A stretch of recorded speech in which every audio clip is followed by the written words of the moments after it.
You already pressed record. The bell is rung, but your listens and your views are low.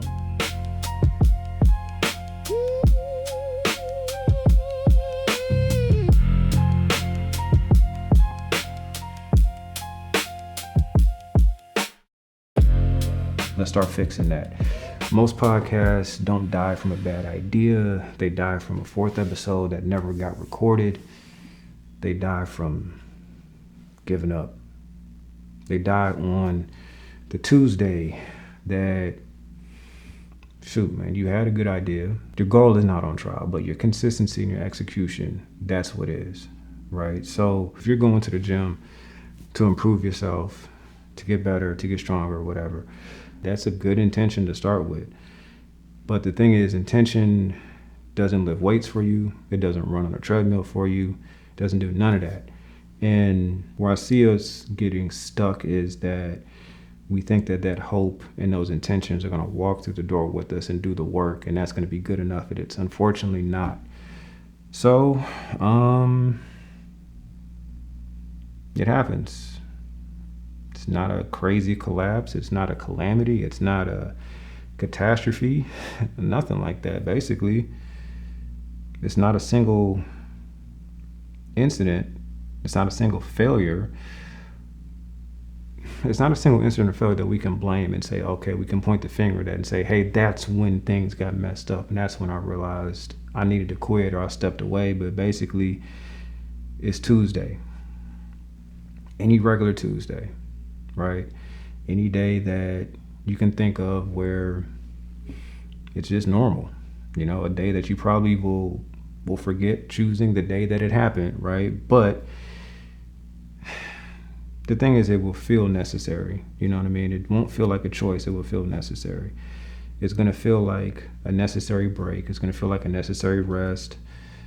But for one average night, one average day, it feels entirely reasonable for you to stay home and not go to the gym, to give up, to not do what you said you were going to do. It's not really a thing of defiance. It's not a big decision that you would have to defend. No one can really say too much about it. People would understand. And it's just the quiet permissions we give ourselves to say, you know what, I want to take my foot off the gas. I want to stop. And that's the danger zone when it comes to this space, this medium, this format of content distribution, content creation, podcasting specifically, or, you know, as a musical artist, or whatever you're trying to do online. That's where we get stuck. That's where we give up, and that's where we kind of bring up the justifications that either we're cool with giving or the ones that people really have a hard time arguing with us about. You know what I mean?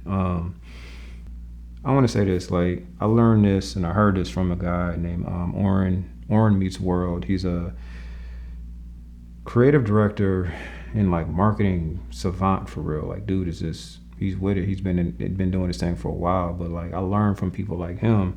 And one thing he said is, we are in a unique era right now. Everyone's using the word era, but like, we're in an era of bias to action, like an extreme bias to action, meaning that you and I will do better executing and acting versus waiting and ideating and coming up with concepts. And you know what I mean? Like, the more time that you get stuck in the process of in your mind and thinking and writing stuff down and this should work here and speculating, you're wasting time, just to be real with you. And it's like, the time that you could have taken acting is time that someone else is doing exactly what you want to do, right?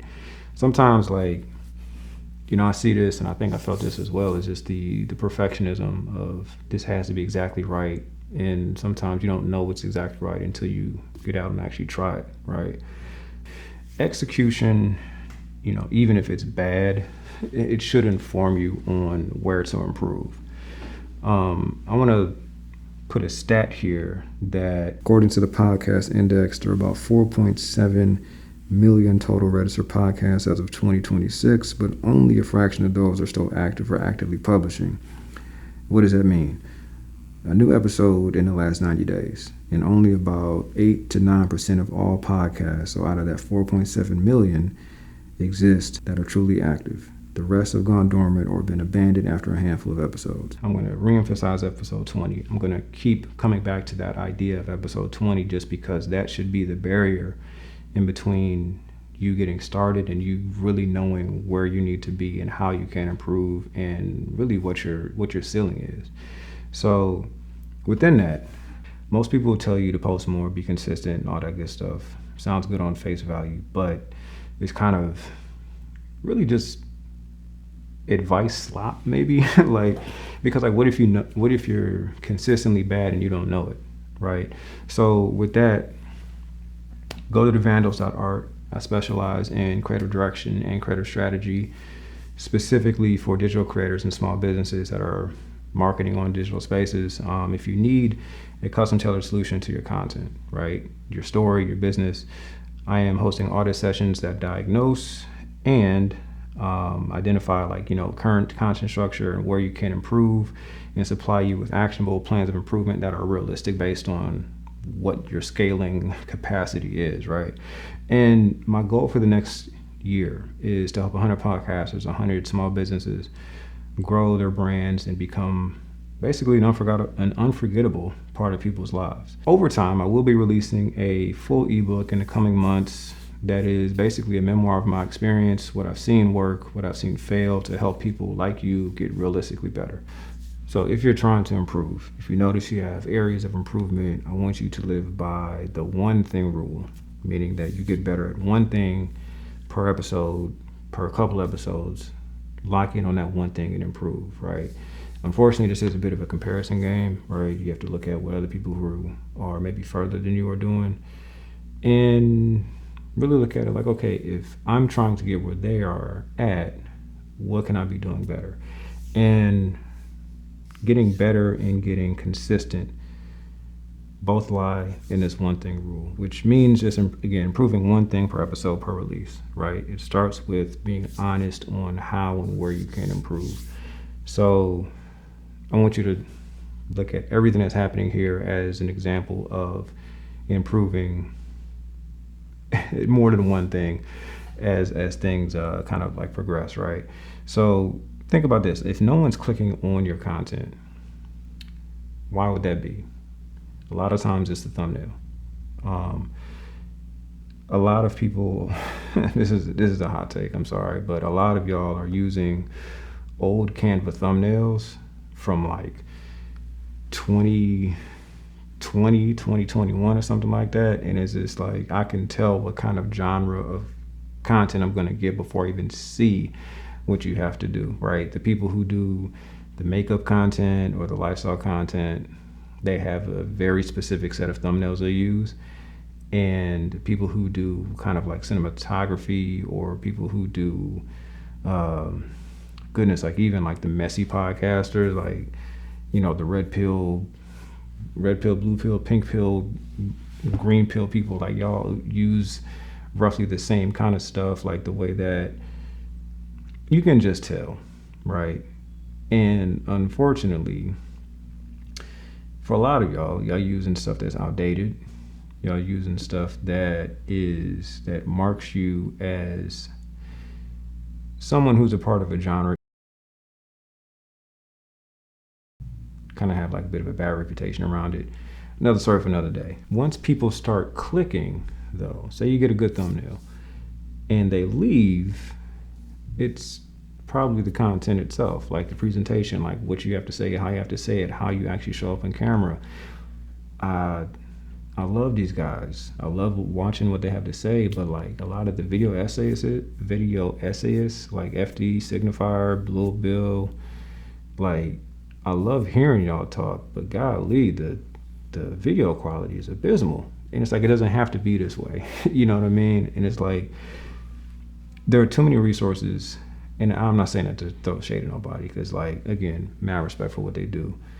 But the point that I'm making is, if you're in like the podcasting lane, if you're in the talking heads people lane, there are too many resources out there to make your video presentation better. and it's not hard to do. And I do say that with a bit of bias as a, retired photographer, if you will. Like, I do kind of know cameras and I know how to manipulate an image. I'm still working on the video side, 'cause that's a totally different beast, but nevertheless, like, that's my foundation and that's where my bias is. But it's not hard to get something that looks good. It's not difficult. That means taking time to improve, right? So if people are watching you, they click your thumbnail, you look good on camera, but they're still leaving, maybe it's a matter of improving your speaking voice and how you audibly, verbally present what you need to present. One thing that I do too, I don't even know if this is even a good practice or not, so someone who's better at this, please tell me, but one thing I do is I'll listen to like an audio book or I'll listen to like a clip online. I'll develop like counter arguments for it and I'll write them down. You know what I mean? I was listening to Marshawn Lynch, no shade to him, but he was talking about basically the importance of standing on your own too. You know what I mean? Like people say like standing on business sort of thing, but like basically being who you are regardless of, what people have to say. And it's just like I have to sit back and think like, not him specifically, but anyone who says something like that and they're from a pedestal, right? They're from a place of elevation or success. Like, are y'all saying that because y'all successful, right? Or like, would you say that if you did not reach the pinnacle that you reached? Especially when it's like these pedestals, these pinnacles, and these points of success are like dependent on someone literally paying to come watch you.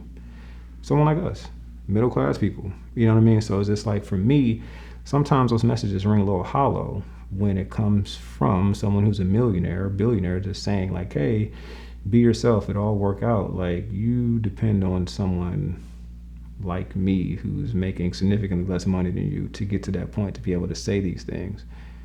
How much weight should we give you in that respect?